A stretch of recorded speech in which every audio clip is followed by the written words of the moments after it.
আচ্ছা, আজকের দিনটা একটা বেশ ভালো দিন। আজ জানো তো হনুমান জয়ন্তী। আশা করি তোমরা সকলেই জানো। তো আজকে আমি এসেছি বাড়িতে। বাই দ্য ওয়ে, আকাশের লাল চাঁদটার দিকে আজকে একবারও তাকিয়েছো তোমরা? কে কে তাকিয়েছো একটু ঝট করে কমেন্ট করে দিও তো। কি অপূর্ব সুন্দর লাল চাঁদ উঠেছে। যদি সম্ভব হয় যাও একবার ঝট করে গিয়ে চাঁদটা দেখে এসো। তো যাই হোক, আজ হচ্ছে হনুমান জয়ন্তী। আজ আমি এসেছি নিজের বাড়িতে। এবং আমার বাড়ির ভীষণ কাছেই হনুমানজির মন্দির আছে। তো সেখানেই আমরা চলে গেছিলাম পুজো দিতে। পুজো দিতে গেলে তো হবে না, হনুমানজির প্রিয় খাদ্য লাড্ডু তো নিতেই হবে। ঘরে তো লাড্ডু সবসময় মজুদ থাকে না, বা ঘরে থাকলেও সেটা হনুমানজিকে দেওয়ার মতো পরিস্থিতিতে থাকে না, কারণ সেটা ফ্রিজে থাকে।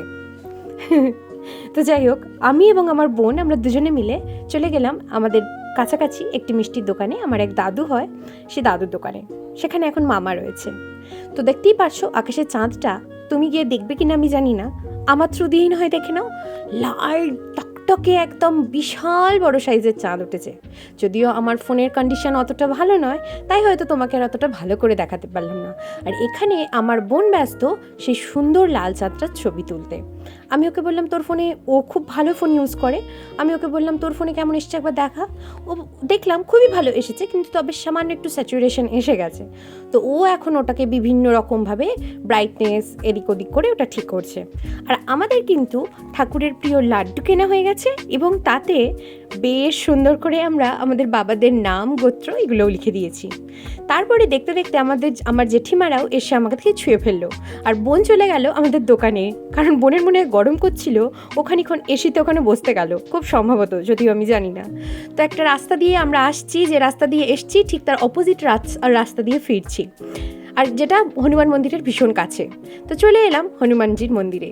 কি শান্তি যে লাগছে এখানটায় এসে, সেটা আমি তোমাদের বলে বর্ণনা করে বোঝাতে পারবো না। আমাদের এখানকার হনুমানজি কিভাবে প্রতিষ্ঠিত হয়েছে জানো? একটা দিদি, তোমরা এই মুহূর্তে লাল শাড়ি পরে, সাদা লাল শাড়ি পরে বসে আছে, দেখতে পারছো কিনা জানি না। সেই দিদি কোনো সময় লটারিতে টাকা পেয়েছিলেন, এবং দিদির হাজব্যান্ড কি করেছিলেন বলো তো? এই হনুমানজির মূর্তিটা স্থাপন করে দিয়েছিলেন। এবং এই হনুমানজির মন্দিরে প্রতিদিন দুবেলা কিন্তু পুরোহিত মশাই এসে পুজো করে দেন। এমন বড় মন খুব কম মানুষের হয়, তাই না? আমাদের মনে হয় কোথাও একটু টাকা পেলে কিভাবে নিজের শখের জিনিসগুলো পূরণ করব। কিন্তু এমন একটা প্রার্থনার স্থল করতে পারে কটা লোকে বলো তো? আমার তো মনে হয় না যে খুব বড় মন না হলে এটা করা সম্ভব। আমার পক্ষে তো সম্ভব নয়, কারণ আমার অত বড় মনই না। আমার মনে হয় যদি আমি কোনোদিনও কিছু টাকা পাই, সেটা দিয়ে আগে আমি বিভিন্ন রকমের শাড়ি গয়নাই তো কিনবো।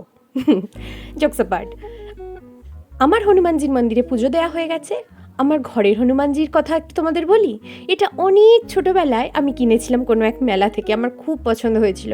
তখন হনুমানজি সম্পর্কে আমার বিশেষ কোনো আইডিয়াই ছিল না, শুধুমাত্র আমার পছন্দ হয়েছিল বলে কিনেছিলাম। বাই দ্য ওয়ে, ভিডিওটা এখানেই শেষ করছি। তোমাদের কেমন লাগলো অবশ্যই জানিও।